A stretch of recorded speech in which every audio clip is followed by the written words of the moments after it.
कौन है वो दुष्ट जिसने मेरे आराध्य के धनुष को भंग करने का दुस्साहस किया है? जनक, कहां है वो महापापी?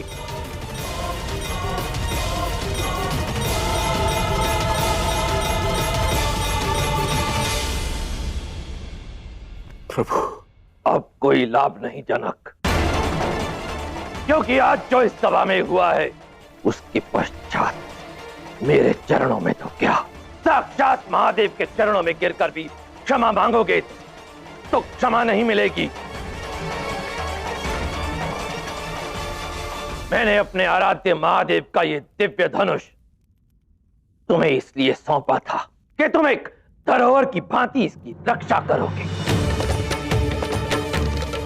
परंतु रक्षा करना तो दूर, आज तुम्हारी उपस्थिति में, तुम्हारी सभा में इस दिव्य धनुष को भंग कर दिया गया। इसलिए तुम भी दंड के भागी हो जनक। ये जनक तो केवल आपके आशीर्वाद का अभिलाषी है। मिथिला का सौभाग्य है कि आज इसे आपकी चरण धूल मिली प्रभु। मेरा यहां आना मिथिला के लिए, मिथिला वासियों के लिए सौभाग्य की बात है। यह संपूर्ण धरती के क्षत्रियों के लिए दुर्भाग्य की बात। इस प्रश्न का उत्तर शीघ्र ही मिल जाएगा, परंतु उससे पूर्व मेरे इस प्रश्न का उत्तर दो, किसने किया ये दुस्साहस? मेरे परशु की धार उसके रक्त से स्नान करने को व्याकुल है।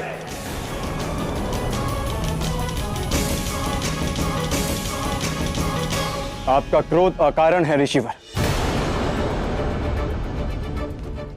धनुष सदा विच्छेद का कारण बनता है, दो राज्यों के बीच युद्ध में प्रयुक्त उनके विभाजन का कारण, तो कभी किसी शरीर से उसके प्राणों को विच्छेद करने का कारण। परंतु आज एक धनुष के टूटने से दो राज्यों और दो परिवारों के बीच एक अटूट बंधन हुआ है, तो फिर इसके टूटने से क्रोध कैसा?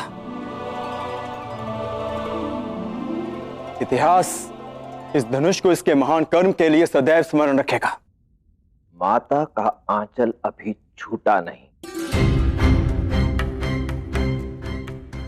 परंतु फिर भी समस्त धरती को 21 बार क्षत्रिय विहीन करने वाले परशुराम से तर्क करने चले हो।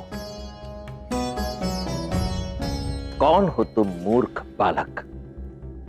आश्चर्य है, आप मुझे बालक कह रहे हैं, किंतु बालकों जैसा क्रोध तो आप स्वयं दिखा रहे हैं।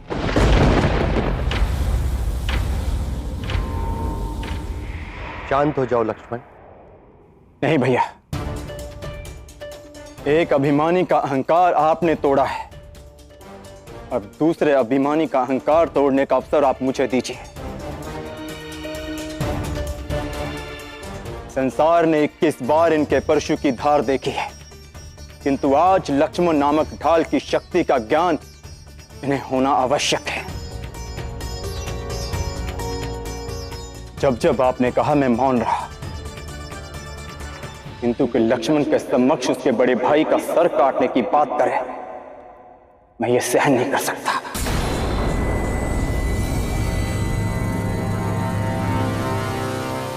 तो तुम हो जिसने ये दुस्साहस किया है।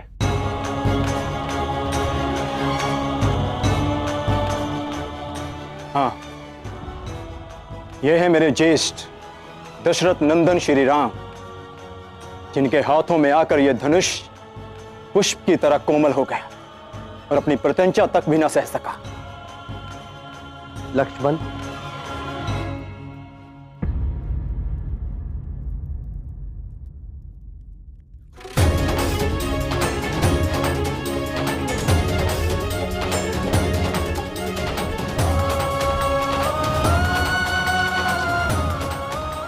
मैं आपसे क्षमा चाहता हूं देव।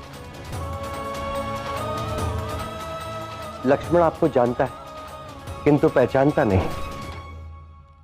उससे जो भी भूल हुई है उसके लिए मैं क्षमा प्रार्थी हूं। आप उसे क्षमा कर दीजिए।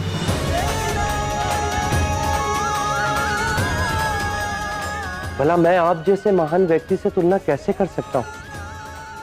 मैं केवल राम हूं और आप परशुराम।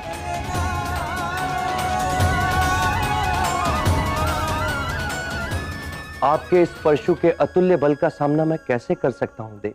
शब्दों की आड़ लेकर मुझे प्रसन्न करने और अपने दोष को धोने का प्रयास मत करो राम। आप मुझसे बड़े और आपका क्रोध भी बहुत बड़ा है। मैं और मेरी भूल बहुत छोटी सी है। किंतु आप ही बताएं, यदि किसी अस्त्र को लंबे समय से प्रयोग में ना लाया जाए तो उसकी शक्ति क्षीण हो जाती है। और महादेव का यह दिव्य धनुष शताब्दियों से प्रयोग में नहीं लाया गया और मेरे स्पर्श मात्र से टूट गया।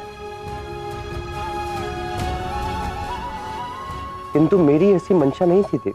पहले मेरे आराध्य शिव के इस धनुष को भंग किया तुमने और अब मेरा ही परिहास कर रहे हो। कैसे मान लो कि जिस महाशिव दिव्य धनुष को सैकड़ों गजों का बल रखने वाले बलशाली योद्धा उठा तक नहीं पाए, उसे तुम जैसे साधारण बालक ने अपने स्पर्श मात्र से भंग कर दिया। जिस दिव्य धनुष के भंग होने का नाद मुझे महेंद्र पर्वत तक सुनाई दिया, उसे तुमने एक तिनके की भांति उठाया, प्रत्यंचा चढ़ाई और भंग भी कर दिया। नहीं स्वीकार मुझे। जिस पर आरोप लगते हैं उसे स्पष्टीकरण देने का पूर्ण अधिकार होता है। ये मेरी आपसे विनती है कि आप मुझे मेरा पक्ष रखने का एक अवसर अवश्य दें।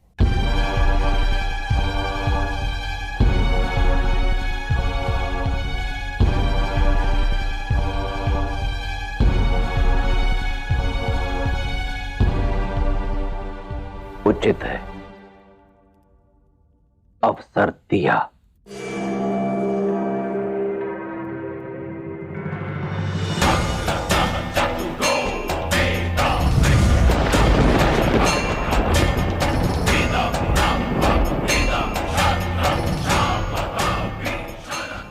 ये धनुष मेरे पिता को स्वयं जगत पिता नारायण भगवान विष्णु ने दिया था।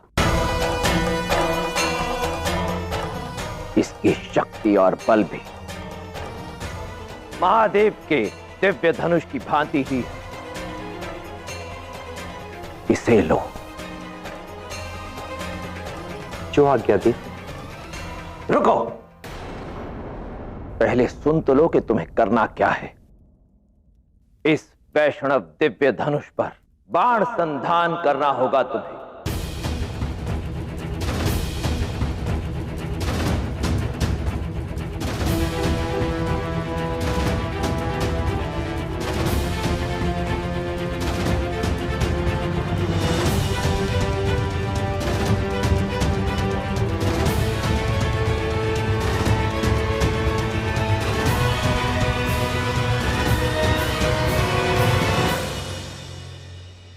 रुको, उस बाण से नहीं।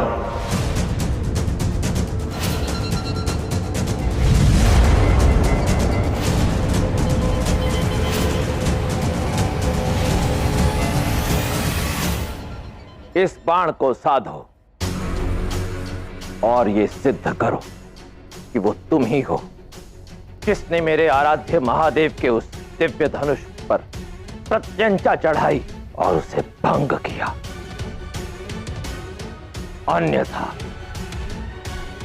मैं आज राजा ऋषि जनक की सभा में मुझसे झूठ बोलने के आरोप में तुम्हें मृत्युदंड दूंगा।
हे राम,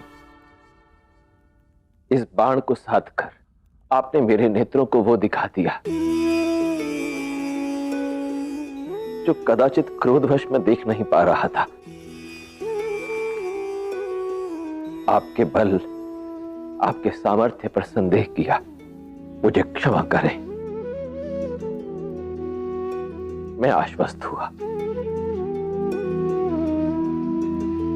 किंतु मेरी दुविधा को कौन दूर करेगा देव? मैं रघुकुल का वंशज हूं। मुख से निकले वचन और वैष्णव धनुष पर चढ़ा यह बाण आज खाली नहीं जाएगा।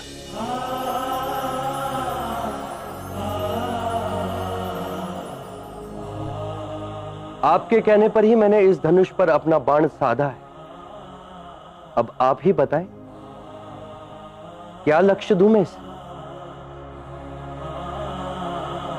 या तो मैं आपके तीव्र आवागमन के वर पर इसे चलाकर उसे नष्ट कर सकता हूं, अथवा आज तक आपके द्वारा किए गए तपोबल से अर्जित आपके पुण्यों का अंत कर सकता हूं। अब आप ही बताएं देव कि कहां संधान करे राम अपना बाण। हे राम, यदि आप मेरी तीव्र गति से आवागमन करने की शक्ति को नष्ट न करें तो मैं पुनः महेंद्र पर्वत पर जाकर अपनी तपस्या आरंभ करूंगा। मेरा आपसे सविनय निवेदन है कि आप इस बाण को मेरे द्वारा आज तक अर्जित तपोबल पर संधान करें, क्योंकि वैसे भी आपको साक्षात देखने का पुण्य संसार के हर तपोबल से बढ़कर है। जैसी आज्ञा दी।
आप दोनों बने ही एक दूसरे के लिए हैं। मैं साक्षात देख पा रहा हूं, एक मर्यादा है, एक पुरुषोत्तम। ये विवाह केवल गृहस्थ के लिए ही नहीं, अपितु संपूर्ण मानव जाति के लिए एक उदाहरण होगा, प्रेरणा का स्रोत बनेगा। जब भी राम और सीता का नाम एक साथ लिया जाएगा तो वो प्रत्येक पीड़ा को दूर कर देगा।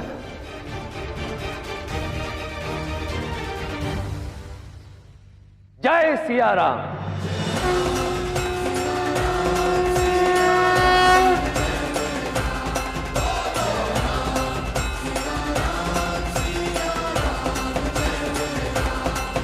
जय राम सिया राम, सिया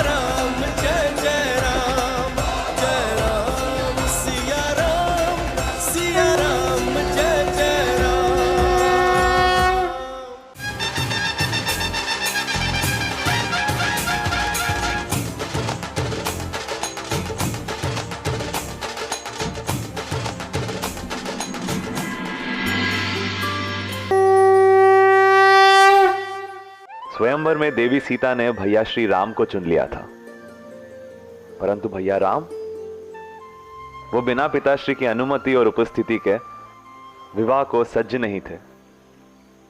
इसीलिए महाराज जनक ने तुरंत अयोध्या संदेश पहुंचाया और हम सब सपरिवार भैया श्री राम के विवाह में सम्मिलित होने मिथिला पहुंचे।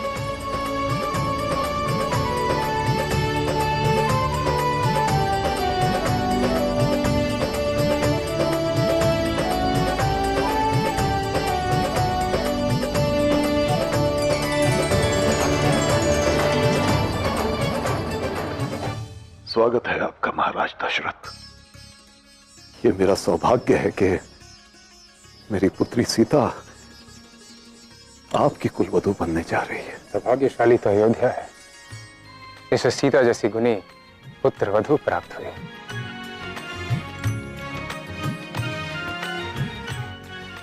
महाराज, प्रणाम के पात्र आप हैं, जिसने अपनी गृह लक्ष्मी को अयोध्या भेजकर अयोध्या को समृद्ध कर दिया। मात्र हमारी एक ही इच्छा है, हमारे शेष पुत्रों को भी ऐसी कुलवधू प्राप्त हो जिसमें सीता की परछाई हो। यदि आपको स्वीकार हो तो हम उर्मिला, मांडवी और शुभकीर्ति का भी संबंध प्रस्तुत करना चाहेंगे। यह हमारा सौभाग्य होगा कि विवाह के पश्चात चारों बहनें एक ही घर में रहें। क्यों महाराज? अवश्य। ये तो बड़ी प्रसन्नता की बात होगी हमारे लिए। ये तो हमारा सौभाग्य होगा महाराज।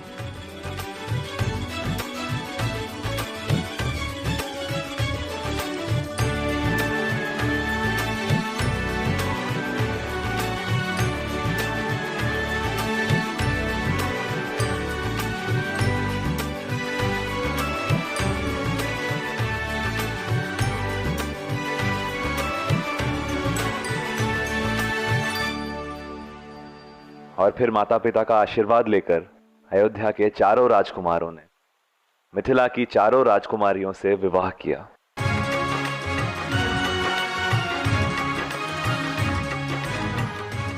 एक और मिथिला में अग्निकुंड में भैया श्री राम और देवी सीता के पावन विवाह की अग्नि थी। वहीं दूसरी ओर रावण के मन में द्वेष और तिरस्कार की अग्नि प्रज्वलित हो रही थी।